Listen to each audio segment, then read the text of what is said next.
Padres now, strategically, they're going to look at things and they're selling the ball club.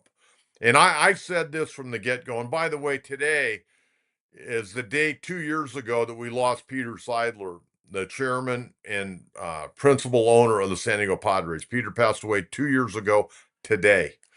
And I said, really, from shortly after Peter's passing, I told a lot of people, and I mentioned it a little bit on the radio, but privately, I said, you know what, within 2 to 3 years, they're going to sell this franchise. Well, one day shy of 2 years of Peter's passing, they make an announcement that strategically they're going to look into things and a possible sale of the team. They're selling it. And if you don't have both feet in 100%, get out. Even when you do have 2 feet in 100%, very difficult to run any type of sports franchise. Now, I want to read this thing that was sent out yesterday, and I've gotten a lot of information over the last 23 hours or so. And I want to share some of this stuff with you today. And then we're going to get to Bernie. Bernie, I'm sure, is going to have a lot to add to our conversation because I got some questions for Bernie as well. But I want to read this. I received it again yesterday at 9:04. The headline, Seidler family to explore strategic options for the San Diego Padres. The Seidler family today announced that it has decided to initiate a formal process to explore strategic options for the San Diego Padres, including a potential sale of the franchise. This decision follows months of careful consideration and consultation with trusted advisors. John Seidler, the chairman of the San Diego Padres, said, the family has decided to begin a process of evaluating our future with the Padres, including a potential sale of the franchise. We will undertake this process with integrity and professionalism in a way that honors Peter's legacy and love for the Padres and lays the foundation for the franchise's long-term success. During the process, as we prepare for the 2026 season, the Padres will continue to focus on its players, employees, fans, and community while putting every resource into winning the World Series championship. We remain fully committed to this team, its fans, and the San Diego County community. Then it goes on to say the club has engaged BDT, and MSD Partners, a trusted advisor to families and founder-led businesses, to guide this process. The firm will oversee the process to ensure that it is conducted in a disciplined and professional manner. The Seidler family and the Padres do not intend to comment further until the process has concluded. Well, I will say this.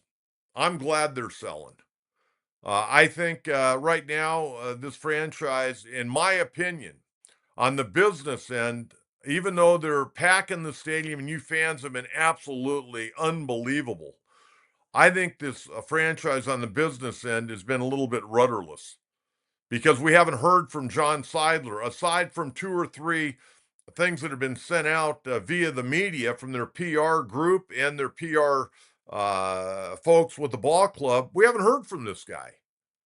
I mean, he did like a half inning interview with Donna Ursillo and Mark Grant, and I guarantee you those guys were given the questions to ask him.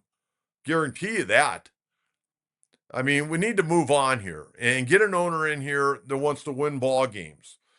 Peter Seidler did a hell of a job. Ron Fowler did a great job until he moved out of the organization in 2020. But it's time to move on. And I really think right now, and I'll ask Bernie Wilson this in a minute, I really think there is a really big division right now. And the sign has been a sign has been drawn in the sand that there's a business end and there's a baseball end, and I'm not sure they're on the same page. I'm not sure they're on the same page at all.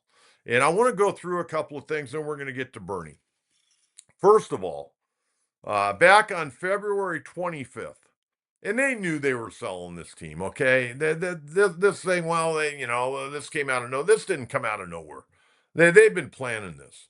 And go back to February of 2025. Eric Grupner, the CEO, says the team's not for sale. The Seidler family wants to have it. It's a generational asset. All well and good. Okay. But now the team is up for sale. I'm going to tell you this. They're not moving out of San Diego. There's no way. San Diego has too many things to offer. Name you fans. You fans have been amazing. Packing Monday nights, Tuesday nights, 43,000 plus. Whether you're counting Gallagher Square or not, you fans have been amazing. The fans are the true MVP of this franchise. And that's even with exorbitant costs. And now they're going up again. They've raised it 53% ticket prices in the last 5 years. That's amazing that they keep bringing people in. And, you know, it's not been a good offseason at all. Mike Schilt retires. He got fired, okay? I'm telling you that. And if somebody said, well, do I have info? Yeah, I do have inside information. I got it from two very good sources. He got fired. He didn't retire. They made it look like he retired so he wouldn't look bad because that happened in St. Louis. Then we find out that he wasn't nice. He wasn't playing nice with certain people, whatever. Okay, he got fired. Yu Darvish, UCLA brace surgery, out 12 to 15 months. Michael King opts out of his mutual option of $15 million, gets 3.75 to go bye-bye. Robert Suarez opts out of his contract for 2 seasons, $8 million per season, $16 million total. Padres continue, and I don't know if he'll get one now, but the Padres continue to drag their feet on a contract extension for AJ Preller. I mean, this is a joke. I mean, Eric Grupner got this like double secret contract through 2029. And, Eric Grupner, I guess, has a partial stake in the ball club, a small minority stake. And that's great. I'm sure he's worked hard and, done what he's needed to do to make Mr. Seidler and the Seidler brothers happy. But if it weren't for AJ Preller bringing in good ball players and winning ball games, the fans wouldn't be coming. You'd be not selling a lot of hamburgers and hot dogs, and people wouldn't be packing the ballpark unless you put a winning product on the field. And Preller right now is probably wondering as he comes back from the meetings over in Las Vegas, what the hell's going on? I mean, this contract should have been a slam dunk. He represents himself. He's worked for the organization for over a decade now. He's gotten the ball club to back-to-back playoff appearances. First time in franchise history they've won 90-plus games 2 years in a row. And they're dragging their feet. And now they should have given him a contract extension before they hired Craig Stammen as the manager. And, Craig Stammen, let me ask you this. Did they tell Craig Stammen before he accepted the job and had the press conference on Monday? Did they tell him that they were planning on selling the ball club? Or was yesterday Craig Stammen and his wife blindsided by the announcement that the Padres are going to look at things strategically with a possible sale of the ball club? Now, if they did that, they knew a week ago, they knew months ago they were going to sell this ball club. You've got to hold that conversation with your general manager and the president of baseball operations, AJ Preller. I don't know if AJ knew. It seems like to me there's been a line drawn in the sand between the business end and the baseball end. And I don't know if AJ knew.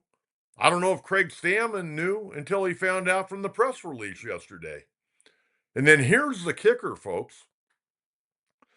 I was made aware this morning about, I guess it must have been about 7:10, that Shield Seidler, who owns 24% through the trust of the San Diego Padres, was made aware that this announcement was coming down just minutes before it came down. So I know there's a lot of damage control being done by the San Diego Padres business side right now. Okay, talk show hosts on 97.3 The Fan, or, I think they've been given their marching orders from what I've been told. I know that the Padres, whenever they don't like, they didn't do this with me, but I know they've done it with a lot of the talk show hosts over there. If they hear something that they don't like, they get on the phone and they talk to management over there and give these guys the what for. And that's been going on for a long period of time. And they had that big meeting last year, just prior to the holidays, and they got the marching orders on, hey, this is how you got to handle things. So those guys are they got that's a tough way to work.